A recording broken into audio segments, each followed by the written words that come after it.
સ્વામિનારાયણ અરે તારીખ 1 જુલાઈ એટલે 1 જુલાઈ 2025 બરાબર. રોજના અનુક્રમમાં આપણે આ શ્રી રામાનુજાચાર્ય કૃત વ્યાસસૂત્રનું શ્રી ભાષ્ય જોઈ રહ્યા છે. એમાં આપણે અત્યારે જગતગુરુ શંકરાચાર્યના અદ્વૈત મતમાં ગઈકાલે એ જોયું કે ભાઈ બાધ્ય બાધક ભાવ કેવી રીતે સિદ્ધ થાય છે. તો સગુણ એવી જે શ્રુતિઓ જે છે એના બાધકપણે એમ કહી કે શું છે, નિર્ગુણ બ્રહ્મ પ્રતિપાદક સૃષ્ટિ જે છે તેનો ઉપયોગ કરવામાં આવેલો છે.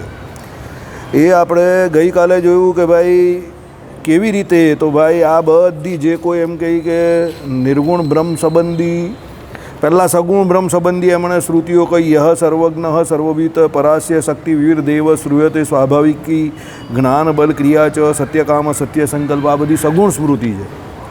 હવે એનો બાદ કેવી રીતે કર્યો તો આ પ્રમાણે કર્યો ભાઈ. સત્યમ જ્ઞાનમ અનંતમ બ્રહ્મ નિર્ગુણમ નિરંજનમ બરાબર. એટલે આ બધી એમ કે જે શ્રુતિઓ જે છે એના દ્વારા પેલી સગુણ બ્રહ્મવાચ્યક શ્રુતિઓનો બાદ કર્યો. હવે અહીંયા પહેલાં તમને એ સમજ પડી જોઈએ બાધ્ય બાધક ભાવ એટલે શું, બરાબર. એ જ ન ખબર હોય તો આ સગુણ શ્રુતિઓનો નિર્ગુણ શ્રુતિઓએ બાદ કર્યો એમાં તમને સમજ ન પડશે. તો પહેલાં બાધ્ય બાધક ભાવ સમજી લો.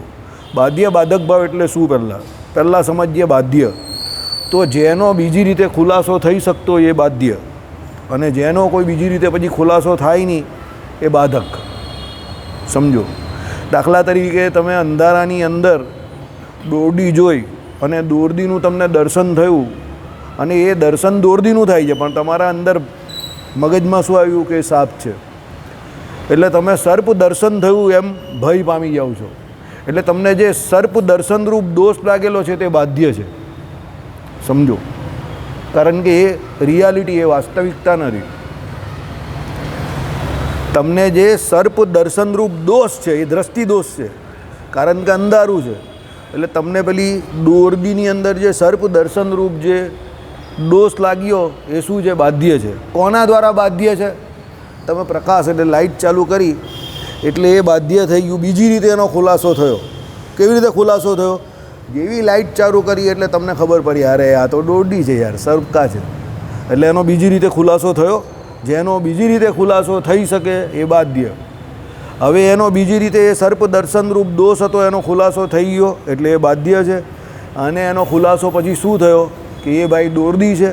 હવે એ દોરડીનું તમે જે રજ્જુનું જે તમે દર્શન કરો છો એ બાધક છે. આને કહેવાય બાધ્ય બાધક ભાવ. શું કહેવાય આને? બાધ્ય બાધક ભાવ. હવે અદ્વૈતની દ્રષ્ટિએ આ બાધ્ય બાધક ભાવ જે છે તે લોકો કેવી રીતે એની ગોઠવણ કરે છે તે સમજો. એને કેવી રીતે સમજાવે છે તો કહે કે વેદોમાં બે પ્રકારની શ્રુતિઓ કહી છે.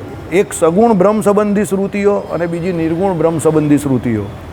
એમાં જેટલી સગુણ બ્રહ્મ સંબંધી શ્રુતિઓ છે કે ભાઈ બ્રહ્મ જે છે એને જે સગુણ એટલે ગુણવાળા સાબિત કરે છે એ બધો બાધ્ય છે. એ બધું બાધ્ય છે. કેવી રીતે બાધ્ય છે કે સામાન્ય રીતે જ્યારે જીવને સકામ એટલે આ લોક કે પરલોક સંબંધી કોઈ અપેક્ષા હોય તો એ મેળવવા માટે એ એમ કહે કે શું છે, સગુણ બ્રહ્મની ઉપાસના કરે છે. કારણ કે એની પાસેથી બધું એને મેળવવાનું છે. અને એ સગુણ બ્રહ્મ જે છે એના દ્વારા એમ કહે કે જે કોઈ એને જાણે બ્રહ્મને એટલે એનામાં જે ગુણ દેખાય એના દ્વારા એ પોતે એની ઉપાસના કરે અને પછી એ પોતે સકામ છે એટલે એ પ્રમાણે એવું મેળવવાની ઈચ્છા કરે. એની બધી વિધિ જે હોય કે યજ્ઞ કરાવવાનો કે બીજી જે કોઈ એમ કહે કે તંત્ર હોય, વિધિઓ, એ પ્રમાણે. હવે જ્યારે એની સ્થિતિ પોતાની નિર્ગુણ થાય કે નિષ્કામે થાય તો એ જ્યારે પેલી નિર્ગુણ બ્રહ્મ સંબંધી શ્રુતિઓ વેદોમાંથી ભણે કે એને કોઈ સમજાવે ત્યારે પેલી સગુણ બ્રહ્મ સંબંધી જે શ્રુતિઓ જે એને બ્રહ્મ સંબંધી સાંભળેલી એનો બાદ થઈ જાય. એટલે સગુણ બ્રહ્મ સંબંધી શ્રુતિઓ એ શું છે, બાધ્ય છે. અને બાધક શું છે, નિર્ગુણ બ્રહ્મ સંબંધી શ્રુતિઓ. આ કોનો મત છે? અદ્વૈત વેદાંતનો. હવે સમજ પડી બાધ્ય બાધક ભાવ કે બોર્ડ પર લખવાની જરૂર છે? સમજ પડી ગઈ? આમ તેમ ચાલ્યા એ તો નહીં સમજ પડે. સગુણ બ્રહ્મ સંબંધી એટલે બ્રહ્મની અંદર ગુણો રહ્યા છે, અનેક કલ્યાણકારી ગુણ રહ્યા છે. હવે આવી શ્રુતિઓ છે કે જે બ્રહ્મની અંદરની, એ લોકો તો એમ જ કહે છે કે બ્રહ્મ અને એના ગુણ એમ. એટલે બ્રહ્મને એ લોકો ગુણ તરીકે, બ્રહ્મમાં તો કોઈ ગુણ માનતા નથી. પણ હવે એવી શ્રુતિઓ પણ લખેલી છે ને તો એનો અર્થ કેવી રીતે ઘટાવે એ લોકો? એનો કંઈ ને કંઈ અર્થ તો ઘટાડવો પડે ને.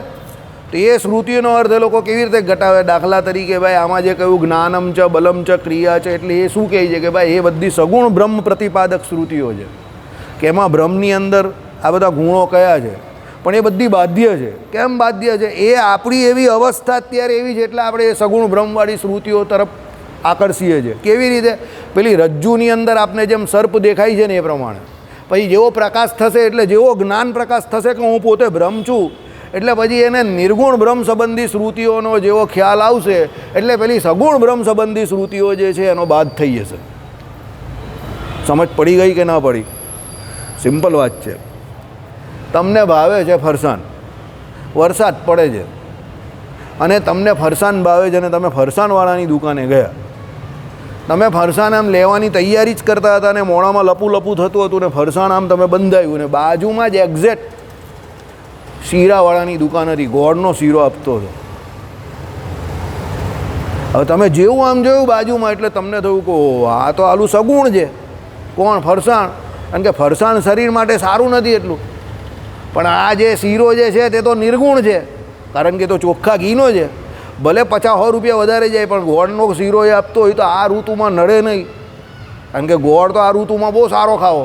ખાંડ ખરાબ પણ ગોળ તો સારી ખાવું.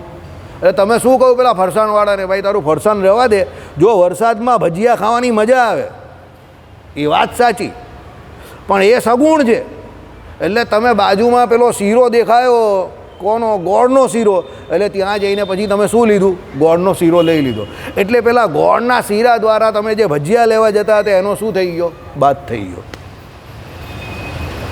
વસ્તુતાએ તમને ભજીયા બી ભાવે છે અને તમને શીરો પણ ભાવે છે, પણ તમારા ભજીયાનો બાદ કોણે કર્યો? પેલા શીરા દ્વારા થયો. એ જ પ્રમાણે વેદોની અંદર સગુણ બ્રહ્મ પ્રતિપાદક પણ શ્રુતિ છે. હવે જે વેદોનો અભ્યાસ કરે એને પહેલાં પોતાની અનાદિ જે કોઈ વાસના હોય એ પ્રમાણે એને સગુણ બ્રહ્મ પ્રતિપાદક શ્રુતિ હોય તો એ ગમે જ બ્રહ્મની, પણ એનો બાદ કેવી રીતે થાય? જેવો એ નિર્ગુણ બ્રહ્મ પ્રતિપાદક શ્રુતિઓનો અભ્યાસ કરે એટલે પેલી સગુણવાળી જે છે એનો બાદ થઈ જાય. આ કોની દલીલ છે? અદ્વૈતીઓની દલીલ છે. સમજો કે એ પ્રમાણે એનો બાદ થાય છે.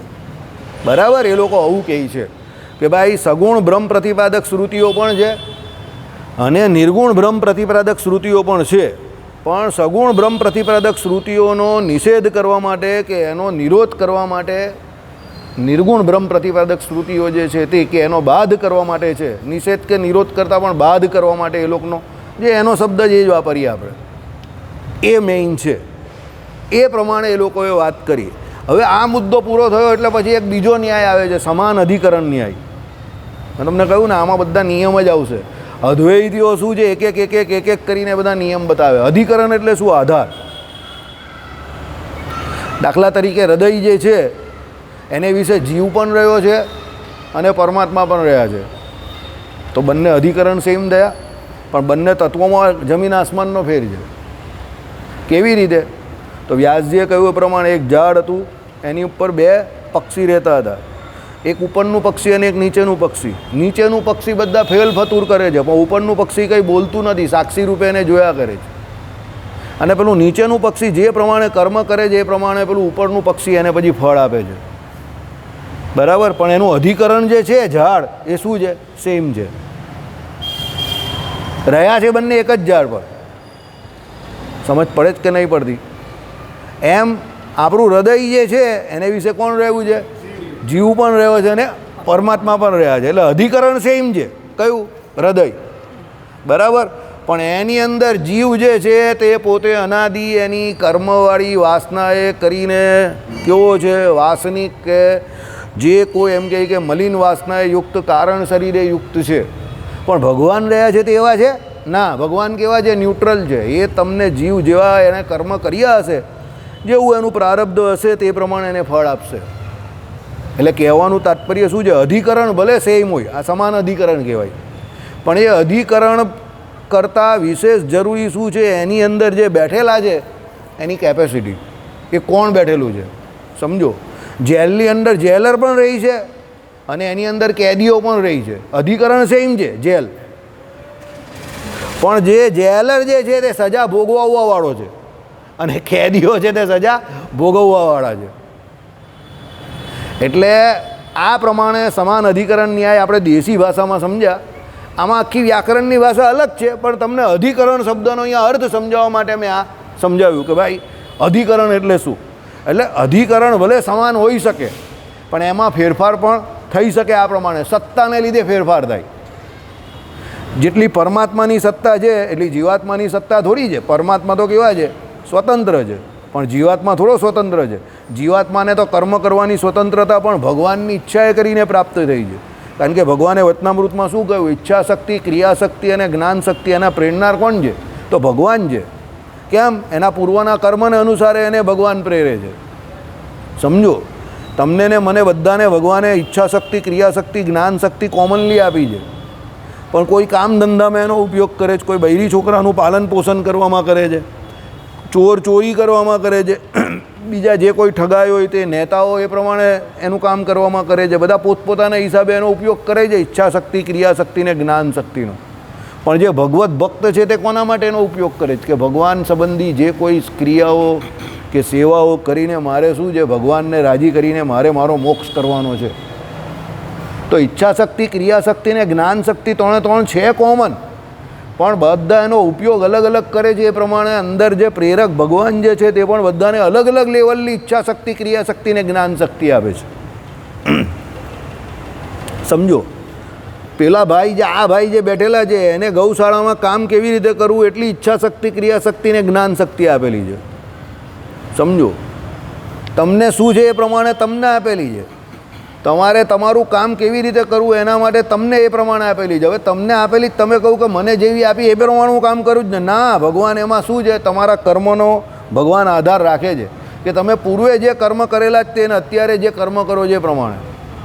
7 વાગ્યા પછી જે પાણી નથી પીતા એને ભગવાન એ પ્રમાણે ઈચ્છા શક્તિ, ક્રિયાશક્તિ ને જ્ઞાન શક્તિ આપે કે એને કાંથી એનું કામ થઈ જાય કે મળી જાય. બરાબર?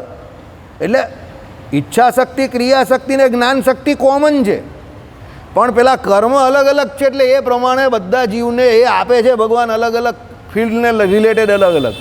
તમે બધા મંદિરે આવો છો તો ઈચ્છા શક્તિ, ક્રિયાશક્તિ ને જ્ઞાન શક્તિ તમારી અંદર છે તો જ આવો છો ને.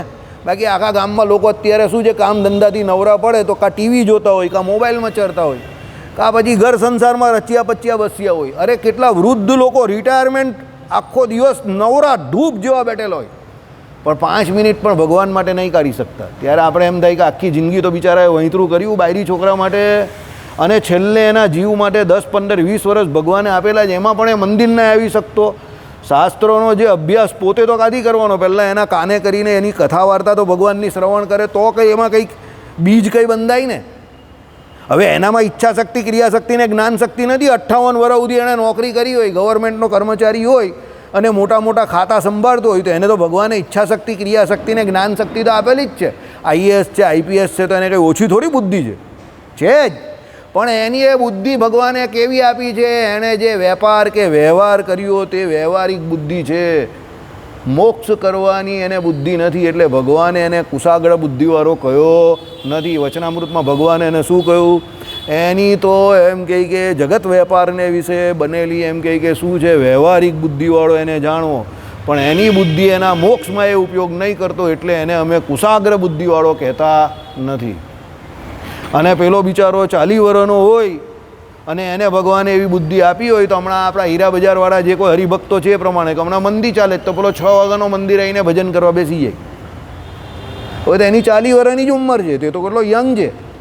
સમજો, પણ ભગવાને એને એના પૂર્વના કર્મને અનુસારે કે કંઈક ને કંઈક એને સુકૃત કરેલા છે, એને અનુસારે એની પર કૃપા કરેલી છે, એને એના મોક્ષ કરવાની ફિકર છે, એટલે એ 6 વાગ્યાનો મંદિર આવી જાય. ને પેલો રિટાયર થયો 70 વર્ષે પણ મંદિરે આવી શકતો નથી. તો ઈચ્છાશક્તિ, ક્રિયાશક્તિ ને જ્ઞાન શક્તિ કોમન ફેક્ટર છે, પણ એના કર્મને લઈને ભગવાન બધાને એનો ઉપયોગ કરવા માટે અલગ અલગ પ્રેરણા કરે છે.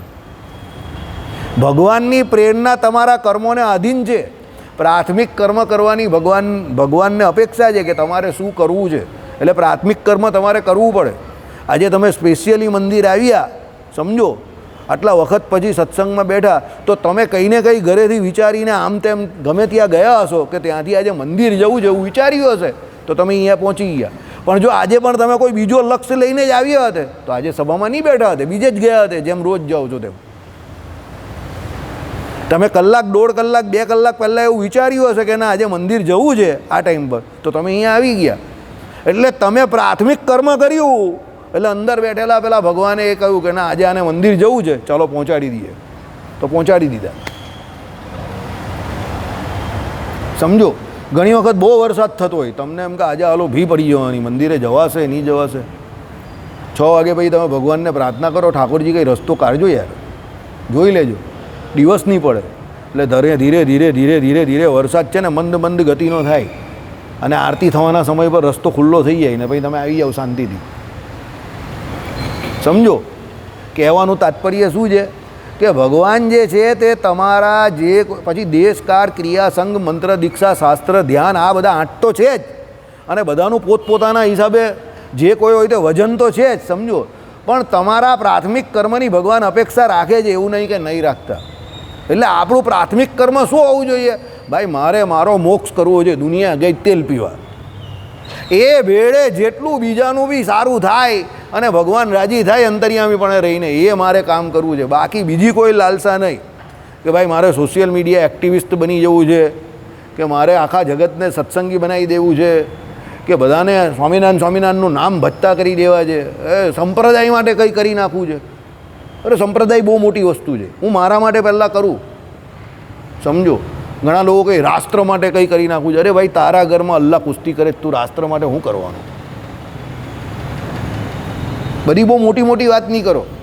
મોટી વાત કરવાવાળા માણસ છે ને હંમેશા વાત કરતા જ રહી જાય છે, એક્શનમાં નહીં આવે કંઈ.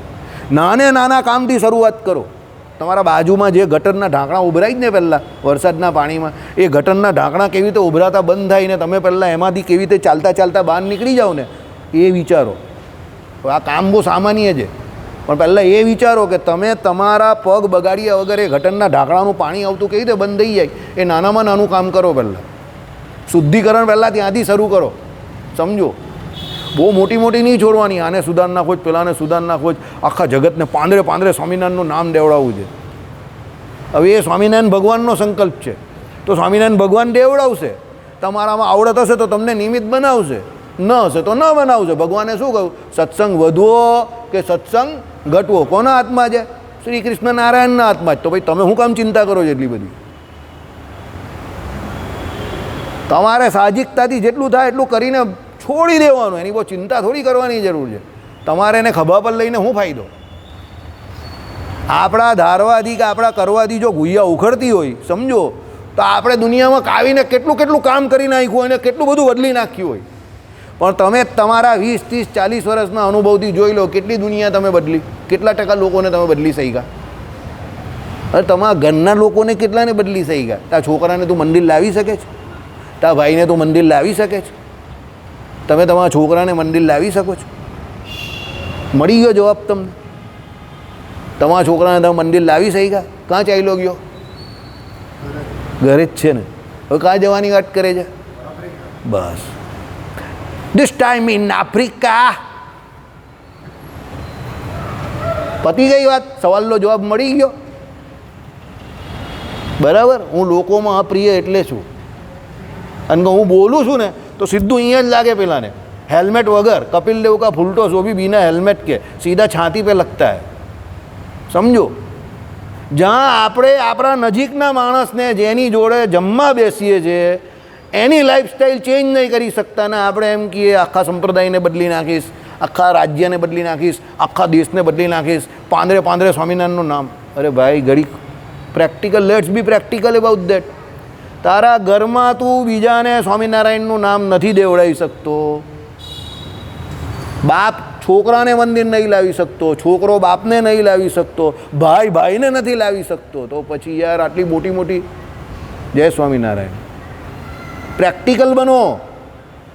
સમજો, પહેલો સિદ્ધાંત તમને ખબર છે? જીવનમાં જે લક્ષ્ય રાખો ને તે લક્ષ્ય કેવા હોવા જોઈએ ખબર તમને? રિઝનેબલ હોવા જોઈએ. તમારા ધ્યેય રિઝનેબલ હોવા જોઈએ. રિઝનેબલનો અર્થ ખબર જ તમને? તમે રસ્તામાં કોઈ વસ્તુ મળે છે ને લેવા ગયા, ચપ્પલ, અત્યારે પેલી વરસાદની ચપ્પલ લેવા ગયા, પેલો કે 200 રૂપિયા, તમે કહ્યું કે ભાઈ વ્યાજબી બોલ નહીં. વ્યાજબી એટલે શું? રિઝનેબલ. હવે 200ની વસ્તુ છે તો તમે એની પાસે બહુ તો રિઝનેબલમાં 150માં માંગો, 125, ભાઈ તમે કહો 25 રૂપિયામાં આપી જ. પેલો કહી તું જાતો અહીંયાથી. પછી પેલો કહે કે એક કામ કરો, મફત જ આપું ચપ્પલ, એમ કરીને માથા પર ચપ્પલ મારશે 50 માણસની વચ્ચે. 25માં માંગશો તો કેમ? 200 રૂપિયાની વસ્તુ 25માં તમે માંગી, એ રિઝનેબલ છે, વ્યાજબી છે. એટલે તમે એની પાસે વ્યાજબી ભાવે ન માંગીને એટલે એણે ચપ્પલ તમને આપી નહીં, સીધી માથામાં મારી, નામ બગાડ્યું તમે. રિઝનેબલ એટલે તમે 125, 100, 125, 150માં માંગો, ભાઈ 125માં આપી છે.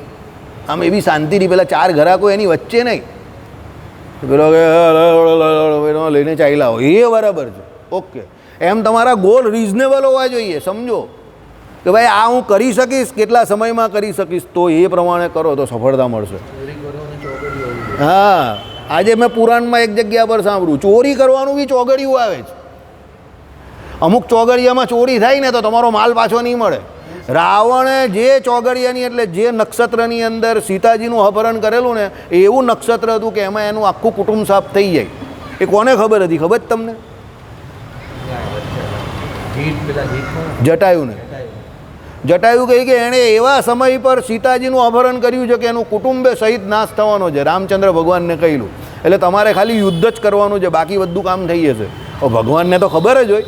પેલો જટાયુ નામનો ગીધ, ભારતનો જટાયુ નામનો ગીધ રામાયણ કાળમાં એ જાણતો હતો કે ગ્રહ, નક્ષત્ર, આ બધા કરણ, આ બધું શું છે, એને એટલું જ્ઞાન હતું. બોલ, ગીધને વિચાર કરો,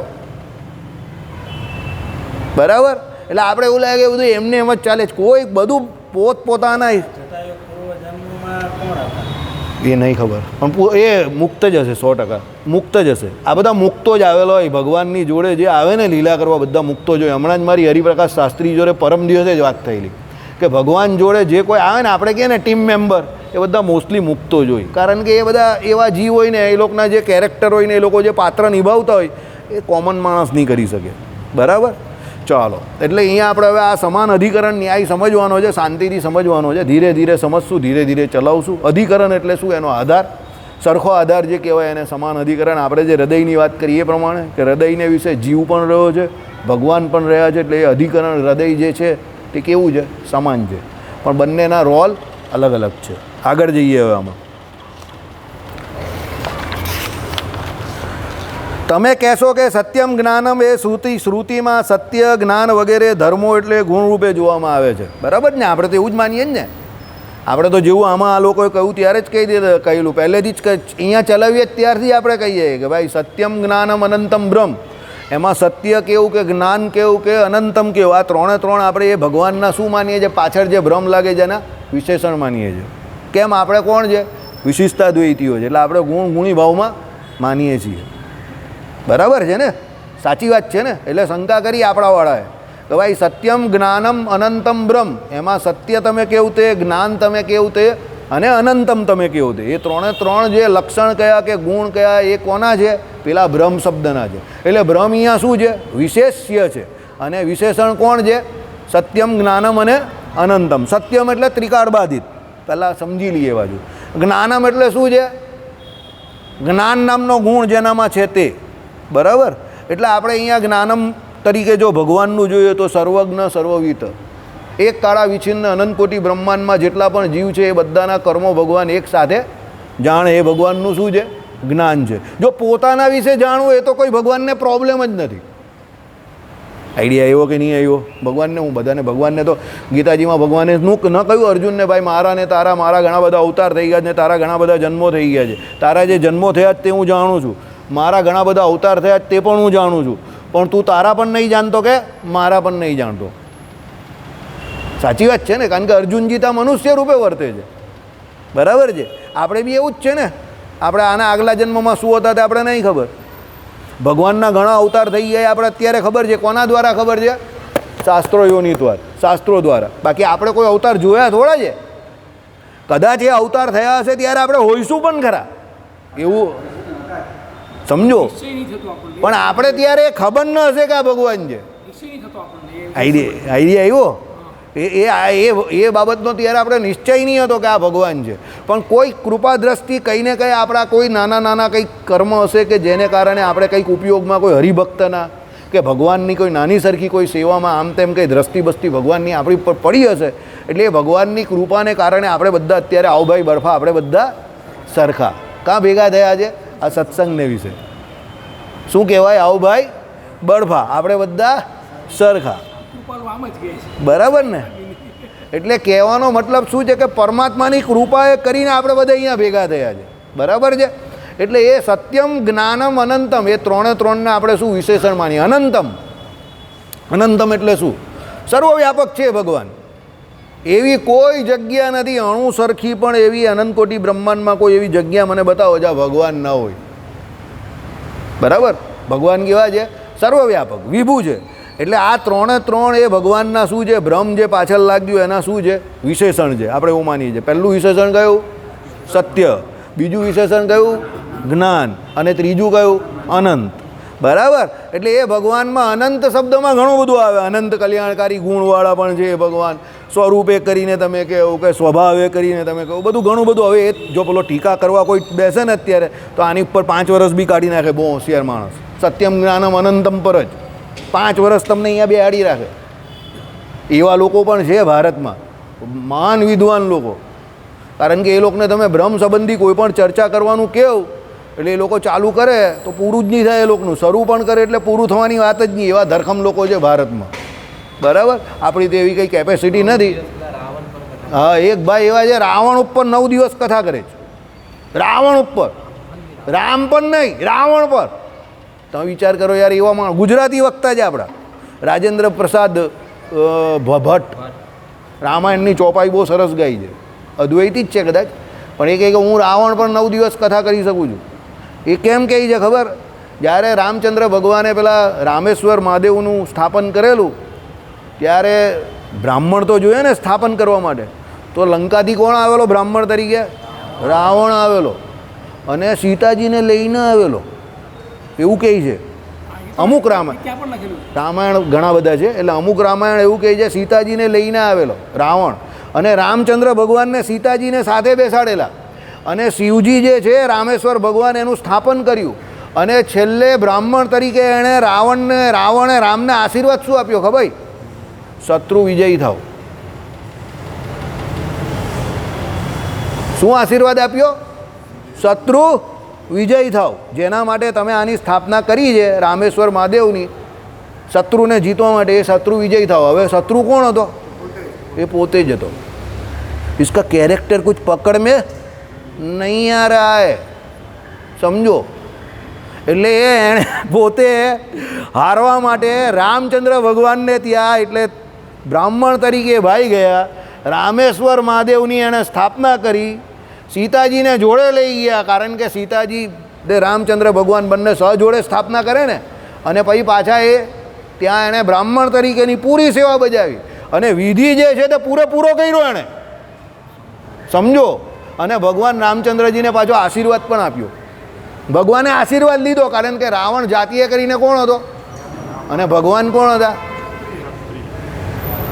હવે તમને લાગ્યું ને રાવણનું કેરેક્ટર બહુ અઘરું હતું પકડવું? મહત્વનું કામ છે. રાવણ લઈ આવવાનું કારણ શું હતું? એક યજ્ઞ વિધિમાં સૂત્ર છે કે જે યજમાન પાસે ન હોય ને એ વ્યવસ્થા બ્રાહ્મણે પેલા એટલે જ ને એ તારી પાસે હતી ને સીતાજી, એટલે એને લઈને. પણ સૌથી મોટી વાત શું હતી કે એ ગયો, એને ખબર હતી કે આ રામેશ્વર મહાદેવની સ્થાપના એટલે કરે છે કે ભાઈ મારી જોડે યુદ્ધ કરવાનું છે અને એને બ્રાહ્મણની જરૂર છે, તો એ ગયો. એ મેઇન વાત છે ને. અત્યારે કોઈ થોડો જાય દુશ્મન. એટલે રાવણ પર પણ 10 દિવસ કથા થઈ શકે એવું છે. મોટા મોટા વક્તા રાવણ પર પણ કથા કરે એવા છે ભારતમાં, બરાબર. એનામાં આ અવગુણ એક બહુ મોટો શું હતો? એ આસુરી વ્યક્તિ થઈ ગયો. એને કારણે એની માતાના જે કોઈ એમ કે એના કુલક્ષણ આવ્યા કઈ કસીના, એને કારણે એને આ બધું કામ કરેલું. બાકી રાવણમાં પણ જો ગુણ વગરનો આ દુનિયામાં કોઈ જ નથી, સમજો. અને એક વસ્તુ છે જે રામચંદ્ર ભગવાનની ઘરવાળીને ઉપાડી જતો હોય, હવે એના વિશે શું કહેવું? તમે તમારી ઘરવાળીને ઉપાડી નહીં શકતા, ઉચકવાની કોશિશ કરજો, એ તમને ઉચકીને ગોળ ગોળ ફેરવી નાખશે. અત્યારે બધી એવી ખતરનાક હોય છે, બરાબર. તો પછી તમે એને તમારી ઘરવાળી તો બીજેની તો કાં વાત કરવાની? સમજી ગયા? એટલે રાવણમાં પણ આવું છે. હવે આમાં શું વિશેષણ કહ્યું? હવે એમ કહીએ છીએ તો એમ નથી, કારણ કે સમાન અધિકરણે કરીને સત્ય જ્ઞાન વગેરેની એટલે બ્રહ્મ સાથે એકાર્થતા સમજાય છે. એટલે એ લોકો શું કહે છે? અધિકરણ એક સરખો જ, અધિકરણ એટલે આધાર એક સરખો જ. એટલે એ લોકો શું કહે છે? અહીંયા સત્ય જ્ઞાન વગેરેની બ્રહ્મ સાથે એકાર્થતા સમજાય છે. એટલે બ્રહ્મ અને સત્ય, બ્રહ્મ અને જ્ઞાન, અને બ્રહ્મ અને અનંત, આ બધા એક જ અધિકરણમાં, એક જ આધારમાં એક સરખામાં આવે છે. એટલે કહેવાનો મતલબ એવો છે, સાંભળો, અર્થાત બ્રહ્મ જ્ઞાનાદિ ગુણ વિશિષ્ટવાળું છે એમ નહીં, જેવું આપણે માનીએ છીએ એવું નહીં. આવું કોણ કહે છે? અદ્વૈતીઓ. પણ બ્રહ્મ તે જ્ઞાન પોતે જ છે.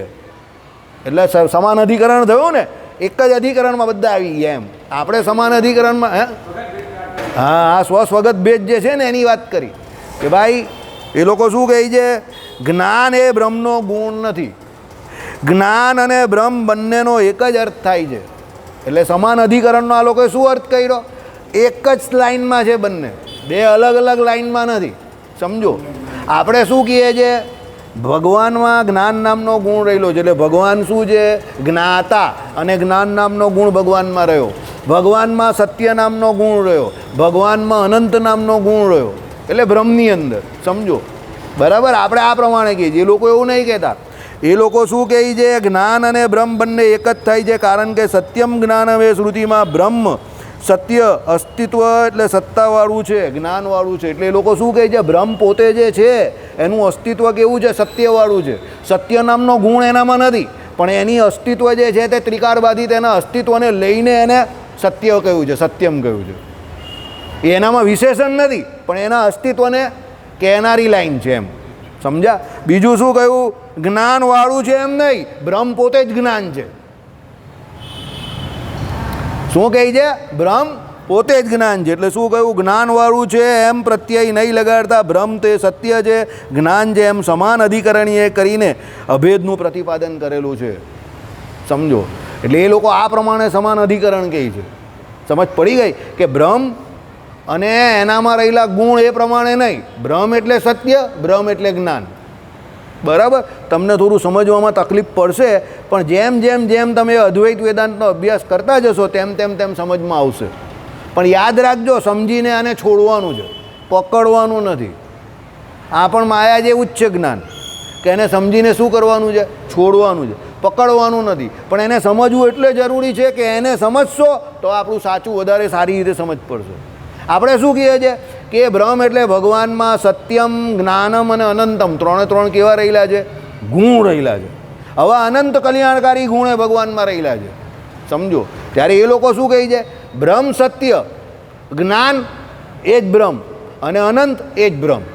એટલે આ બધા ભગવાનના સત્તાના જે અનુલક્ષમાં લખેલા વાક્યો છે, પણ એ એના વિશેષણો નથી. આ પ્રમાણે એ લોકો સમાન અધિકરણ ન્યાય કહે છે. સમજ પડી? આપણે અધિકરણનો અર્થ શું થાય? આધાર. આ લોકો એનો અર્થ આવી રીતે આધાર તરીકે કહે છે. આપણે આધાર શું કહીએ? બ્રહ્મને આધારે શું રહેલો છે? એના ગુણ. પણ એ લોકો એવી રીતે નહીં કહેતા. એ લોકો એને પર્યાયવાચક શબ્દ તરીકે ઉપયોગ કરે છે સમાન અધિકરણનો. સમજ પડી કે ન પડી? કે બ્રહ્મ એટલે સત્ય, બ્રહ્મ એટલે જ્ઞાન એમ. હવે એનું આમાં ખંડન બહુ જોરદાર આવશે. જો એવી રીતે પર્યાયવાચક શબ્દ જોઈ તો સત્ય અને જ્ઞાન એ બંને શબ્દનો અર્થ તો અલગ અલગ થાય છે. તો ભાઈ બંનેનો શબ્દનો અર્થ અલગ અલગ થતો હોય તો એ બંને વિશેષણ જ થાય ને. બંને એક જ બ્રહ્મને લાગતા પર્યાયવાચક શબ્દ કેવી રીતે થાય? એમ કરીને એનું ખંડન આવશે. એ કાલે પરમ દિવસે ત્રીજે દિવસે જોઈશું. શ્રીપતિમ શ્રીધરમ સર્વદેવેશ્વરમ ભક્તિધર્માત્મજમ